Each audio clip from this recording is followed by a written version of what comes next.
Mukama abatugoberera. Twebaza Mukama atutambuzizza okumalako omwaka guno. Bwe tutuuka ku nnaku ng'olwaleero omwaka tukuba tukkiriza nti tugumazeeko. Naye twebaza nnyo Mukama olw'okuzaalibwa kwa Mukama waffe Yesu Kristo, nti waliwo olunaku lumu Mukama waffe Yesu Kristo yazaalibwa n'ajja mu nsi muno. Okuzaalibwa kwe yali nsonga nkulu nnyo eri ffe ng'abaana b'abantu ate n'eri obwakabaka bwa Katonda.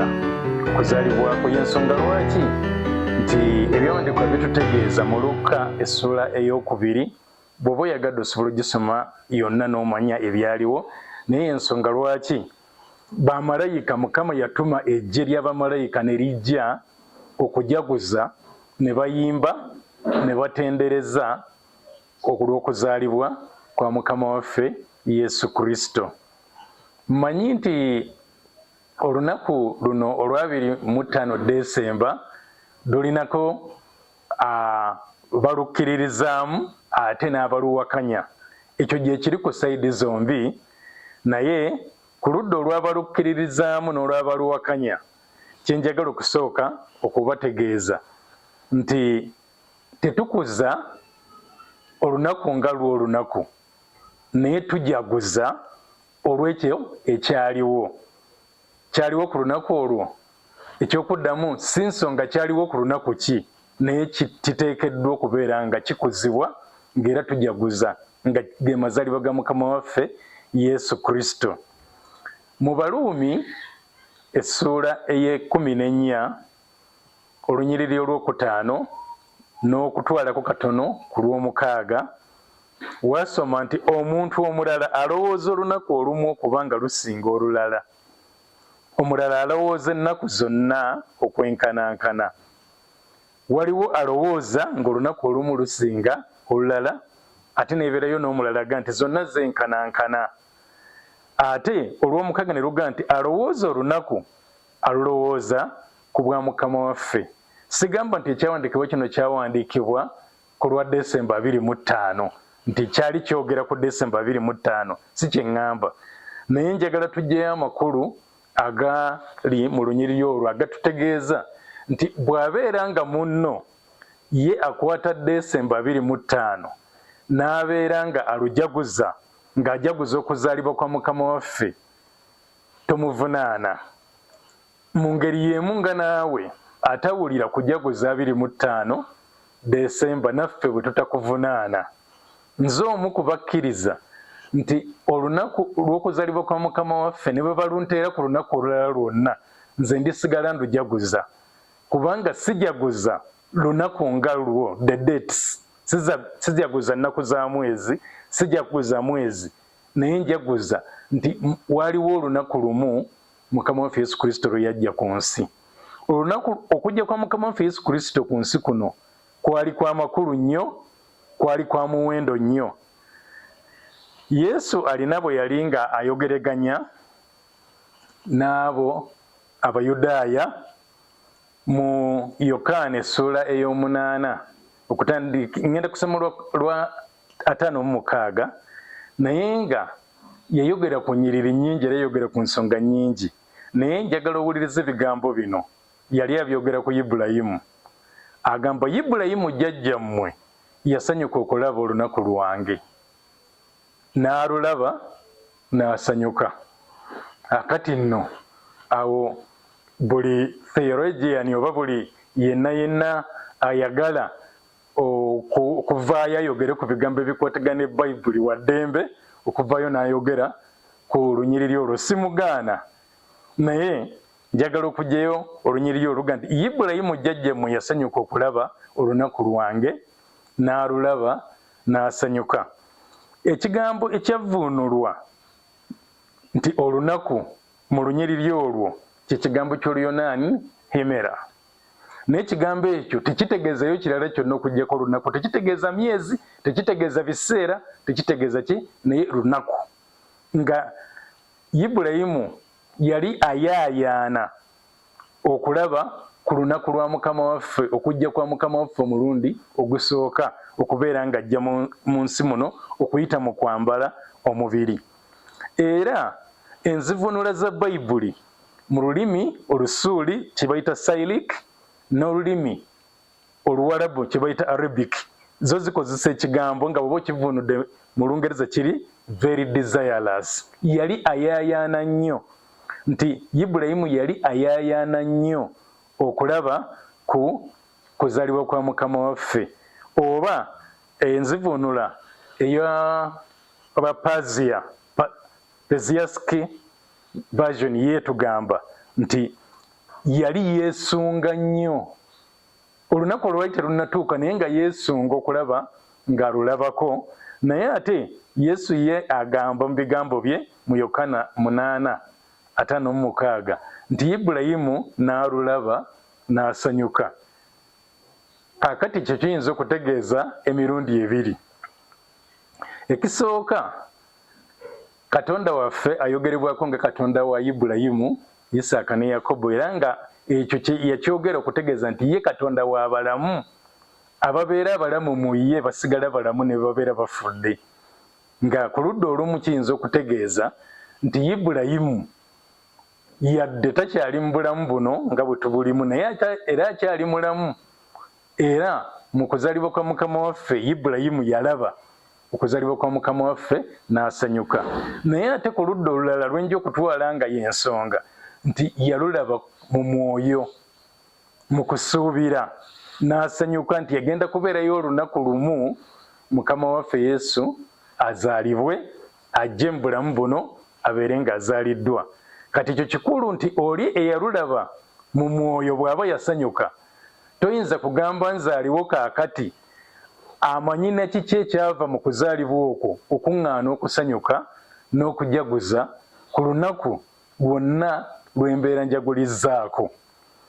Kaakati Mukama waffe Yesu Kristo yagamba ebigambo ebyo nga bwe tubirabye nti jjajja mu Ibulayimu yali abigamba Abayudaaya, yali ayaayaana nnyo okulaba olunaku lwange, era yalulaba era n'abeera ng'ajaguza. Okuzaalibwa kwa Yesu oba olunaku Mukama waffe lwe yazaalibwako lwaliko okujaguza kwa mirundi mingi nnyo. Era mu kujaguza okwo eggye ery'omu ggulu lyajja ne lyegatta n'abo abali ku nsi. Bamalayika ne bayimba, ne bajaganya, ne batendereza Katonda. Lunaku olubeerako ebintu bingi.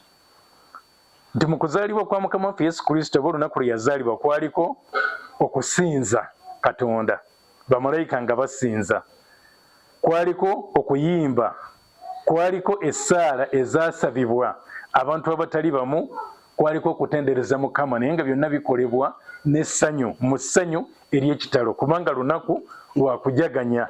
Era naffe kye tukola ku lunaku olwo tujaganya. Abakkiririza mu kujaguliza ku lunaku luno Mukama waffe Yesu Kristo bwe yazaalibwako, mbakubiriza okujaganya, naye mujaganye bulungi nga bwe kisaanidde. Temujaganya ate kuyitawo kukola ebyo ebitaweesa Mukama Katonda waffe ekitiibwa. Mukole ebyo byokka ebiweesa Mukama waffe ekitiibwa ku lunaku luno. Mumusinze, mugende mu masinzizo musinze Mukama, mumuyimbire, musabe essaala, mutendereze Katonda waffe, mujaguze n'essanyu mu byonna, mubeere nga mujaguza n'essanyu. Kaakati waliwo be nalabye nga batadde ku mukutu ensonga emu ne bagirwako nnyo, naye njagadde nabo mbaanukulemu katono, ngenda kubategeeza kiki kye baabaddeko. Baabadde wakati waabo abagamba nti okujaguza Desemba 25 gye kiri, n'abalala nga bagamba tekiriiyo. Era nga bo abo bagamba nti nno si kituufu okujaguza nga Desemba 25, bo baabadde bajjayo ekyawandiikibwa ekiri mu Yeremiya essuula eya 52 olunyiriri olwa 31 nga kyogera bwe kiti, kankisome olwabo bayinza okubatawaanya ne bakuwugula ne bakolema n'okujaguza so nga wandibadde oyagala okujaguza. Yeremiya 52:31 waga nti awo olwatuuka mu mwaka ogwa37 ogw'okusibwa kwa Yekoyakini kabaka wa Yuda, mu mwezi ogw'ekkumi ku lunaku olwa25 Evulomerodaki kabaka wa Babuloni mu mwaka ogw'olubereberye ogw'okufuga kwe n'ayimusa omutwe gwa Yekoyakini kabaka wa Yuda n'amujja mu kkomera. Kaakati abo abamu abatuvunaana beeyambisa ekyawandiikibwa ekyoga nti mwe mukuza lunaku lwa Yekoyakini. Naye kyenjagala okubaddamu kigamba nti ku nsi kuno teriyo lunaku luli awo nga terukolebwangako kintu kirala, nti nga lwali lubaddeko ekintu kimu kyokka. Bw'abeera nga Yekoyakini yateebwa ku lunaku olwo, tekitegeeza nti tetuyinza ate kukolerako kintu kirala, nti olwo Yekoyakini yalwefuga tulumulekere tuleme kukolera ku kintu kirala kyonna. Ekyokubiri kyenjagala okubategeeza nti abakaayana nga basinziira ku lunaku olwo babeera tebamanyi enjawulo eriwo wakati wa kalenda ey'Abayudaaya ne kalenda gye tugoberera olwaleero. Mu kalenda ey'Abayudaaya omwezi ogw'ekkumi si ye Desemba. Mu kalenda ey'Abayudaaya omwezi ogw'ekkumi guyitibwa Adar, nga n'omwezi ogwo Adar mu kalenda ey'Abayudaaya gubeerawo wakati wa omwezi gwaffe ogwa February gwe gwokubiri n'omwezi ogwokusatu oguyitibwa ogwa March. Adar omwezi ogw'ekkumi ogwa Bayudaaya gugatta enkomerero ya February ne guyingira ne mu ntandikwa ya March. N'olwekyo senga oli agamba nti ennaku z'omwezi 12 omwezi ogwabiri ennaku z'omwezi 25 omwezi ogw'ekkumi oguli mu Bayibuli mu Yeremiya 5:2-3 nti gukwatagana ne Desemba 25, abatamanyi bumanya njawulo eriwo wakati wa kalenda ezo zombi, nti tekiyinza kubeera nga omwezi ogw'ekkumi ennaku z'omwezi 25 ogw'Abayudaaya ate gumaliriza ng'era gwe mwezi gwe gumu ogw'ekkumi ennaku z'omwezi 25 Desemba gwe tujagulizaako okuzaalibwa kwa Mukama waffe Yesu Kristo. Naye n'ensonga endala gye njagala naye tutunuulireko eri bweti nti amawanga agakuze agatusingako okubeera nga gakuze nago gamanyi galina enkuza gye gakuzaamu ennaku ez'okuzaalibwa kw'abakulembeze mu mawanga ago, nga bo bamanyi ennaku entuufu ddala abakulembeze baabwe ze bazaalibwako, naye ate nga babeera bakoze amazaalibwa gaabwe tebagakuliza ku lunaku olwo lwennyini lwe bazaalibwako. Ebyokulabirako bingi naye kambaweeyooko nga 3, nti bw'oba ogenze mu Bungereza bwe babeera bakoze amazaalibwa okusookera ddala agana abakyala kati eyaliko alyoka addirwe kati Kabaka Charles, naye n'abakyala Elizabeth bwe babeera bakoze amazaalibwa ge n'aga Kabaka Charles tebagakuza ku lunaku lwe bazaalibwako, naye bagakuza ku nnaku bo ze bayita entongole ze baateekawo obuteesi titujja gakulizenga ku lunaku bweruti ne bweruti ne bamaliriza, kubanga tumanyi bulungi nnyo nti olunaku lw'okuzaalibwa okwa Kabaka aliko kati Charles lwa Novemba 14, so nga ate ye n'abakyala yali yazaalibwa mu April 21, naye ate tusanga nga amazaalibwa g'abano bombi yazaalibwa mu Desemba 14 ne yazaalibwa mu April 21 ate gakuzibwa ku lunaku olw'omukaaga olwokubiri mu mwezi ogw'omukaaga ye June, the second Saturday in June mu butongole. Si lwakuba tebamanyi nnaku ze bazaalibwako, naye bakikola okubeerako olunaku lwe bajaguza okuzaalibwa kw'abantu abo mu butongole. Ate era twesanga nti ne mu Amerika nakyo kifaananako bwe kityo, nti waliwo okuzaalibwa okutuufu okw'ennaku entuufu eza pulezidenti yasooka owa Amerika George Washington, naye nga weesanga nti bagenda ne bakoza buli Monday eyokusatu mu mwezi ogwokubiri buli mwaka, so nga ate okuzaalibwa kwe kwali nga mu mwezi ogwokubiri nga 22 naye tebagoberera nnaku z'omwezi 22 naye bamaliriza nga bo kye bajaguza kwe kuzaalibwa kw'omukulembeze waabwe. Ebyo byonna mbireese okulaga ggwe ayagala okujaganya olunaku luno nti tolina musango gwonna gw'obozizza, tolina teeka lyonna ly'oba omenye ne mu byawandiikibwa, naye ky'oba okoze kikwatagana n'okukkiriza kukkiririza mu Mukama waffe Yesu Kristo. Bayibuli yatutegeeza nti okuzaalibwa kwa Mukama waffe Yesu Kristo gaali amawulire amalungi era ag'essanyu, era ng'essanyu eryo ligenda kubeera eri abantu bonna. Njagala okusoma ekiwandiikibwa kino ekiri mu Luka essula ey'okubiri, naye ngenda kusomamu ennyiriri okuva ku lw'omukaaga okutuuka ku lw'e11. Njagala okugyayo ekiraga nti okuzaalibwa kwa Mukama waffe Yesu Kristo kya ssanyu eri abantu bonna, nga kiri mu byawandiikibwa nti kya ssanyu eri abantu bonna. Tulina okujaguza olunaku Mukama waffe lwe yazaalibwako. Ayagala olujaguza ku lunaku lulala naawe tetukugaana, naye n'abalujaguza nga 25 Desemba naawe tobagaana. Wagamba nti awo olwatuuka baali bali eyo, ennaku ez'okuzaala ne zituuka. N'azaala omwana we omubereberye, n'amubikka mu ngoye ez'obwana obuwere, n'amuzazika mu kisibo, kubanga tebaalaba bbanga mu kisulo ky'abagenyi. Olw'omunaana, awo abasumba mu nsi eyo abaalundanga ku ttale nga bakuuma ekisibo kyabwe ekiro mu mpalo.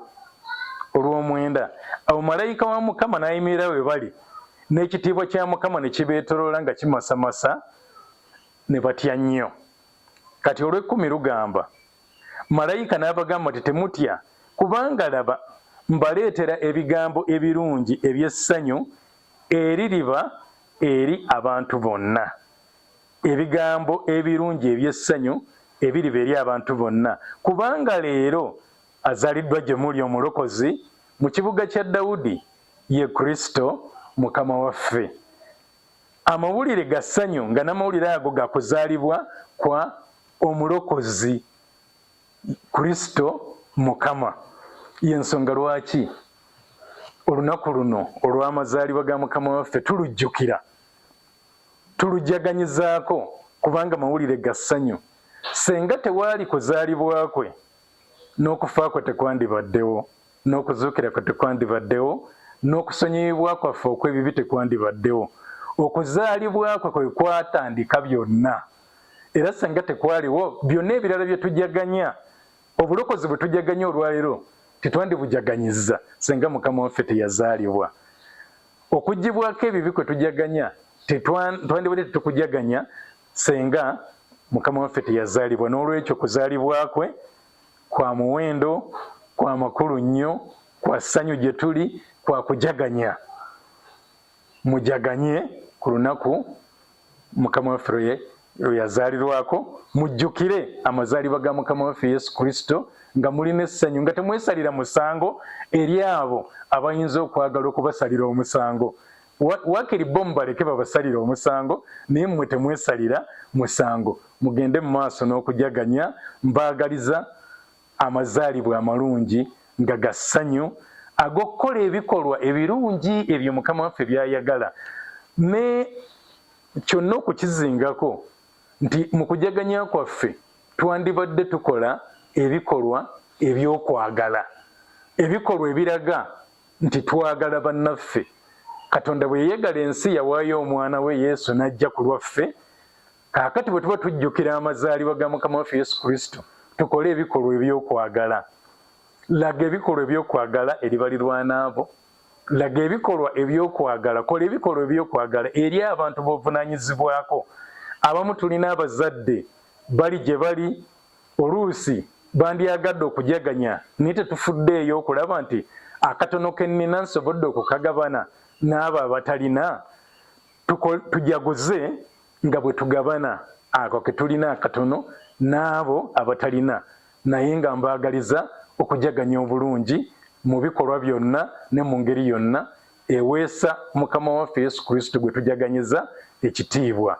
Tuleme kuweebuula ate mazaalibwa ge, naye tubeere nga tugassaamu ekitiibwa okuyita mu kukola ebikolwa ebyokwagala, ebikolwa ebirungi ebinaaleetera abalala okusanyuka n'okubeera nga nabo bajaganya olw'okuzaalibwa kwa Mukama waffe Yesu Kristo. Mukama abeere nammwe mwenna era bakole bulungi. Amiina era amiina.